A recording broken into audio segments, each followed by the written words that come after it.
செய்வீர்களா திரு நரேந்திரபாய் தாமோதர் மோடிஜி அவர்களே? எங்களுக்கு என்னென்ன தேவையோ என்னென்ன நல்லதோ அதெல்லாம் செய்ய மாட்டேங்கிறீங்க. ஆனா ஆட்சி அதிகாரத்தை மட்டும் கையில வச்சுக்கிட்டு மக்களை ஏமாத்த நேரடியாக ஒரு பாசிச பாஜக அடிமை கூட்டணி ஒண்ணு. 2014 ஏப்ரல் 16ஆம் தேதி அன்னைக்கு தேர்தல் பிரச்சாரத்தின் போது கொடிசியா வளாகத்துல பூனைக்குட்டி மாதிரி கையை கட்டிட்டு ரொம்ப உட்கார்ந்து தம்பி இப்ப கேட்கிறார் அவரு, இஸ்லாமிய சகோதரர்களுக்கும் இஸ்லாமியர்களுக்கும் துரோகம் விளைவிக்க வந்ததா ஒன்றிய அரசு கேட்கிறியா தம்பி? அன்னைக்கு நீ என்ன கோரிக்கையை வச்ச? கச்சத்தீவை மீட்கிறதுக்கு வந்து பாத்தியா? மீனவர் நலனுக்காக பாத்தியா? இல்ல கல்வியை சமத்துவமா இருக்கிறதுக்காக பாத்தியா? இல்ல கள்ளச்சாராயம் அதிகமாகி போச்சு தடுக்கிறதுக்காக பாத்தியா? எதுக்கு நான் வந்து பார்த்தேன்?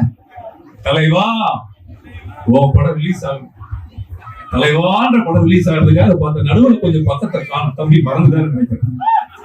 பிரெயின்ல பிரச்சனை இருக்குன்னு நினைக்கிறேன் இல்லையா? மிஸ்டர் மிஸ்டர்னு கையை நொடிக்கும் போதெல்லாம் நான் ஒரு வாக்காளர் தம்பிகளா, நான் ஒரு வாக்காளர். அங்கிற முதல்வர் அறிவு இல்ல, மிஸ்டர் மோடின்னு கை நீட்டி சொடக்கு போட்டு கூப்பிடுற. இதுதான் அரசியல் நாகரிகமா? நீ இப்படி இருந்தா அந்த பிள்ளைகள் எப்படி இருப்பாங்க? உன்னை நம்பி வந்திருக்கிறாங்க கண்டிப்பா. எத்தனை லட்சம் பிள்ளைகள் இன்னைக்கு அரசியல் யாருக்கு வாக்கு போறோம்? யாருக்கு வாக்கு போறோம்? கவர்ச்சிக்காக வாக்கு போடுறீங்களா? கள்ளச்சாரம் விற்கிறவனுக்கும் கோர்ட்டுக்கும் டெண்டருக்கும். தயவு செய்து என்னுடைய அன்பு மக்களே, இது ஒரு விநாயகர் சதுர்த்தி விழா தான். ஆனால் இந்துக்கள் ஒன்று கூடுவதற்கும் இறையாண்மையை பாதுகாக்குவதற்கும் கலாச்சாரத்தை பேணி காக்குவதற்குமான ஒரு கூட்டம்.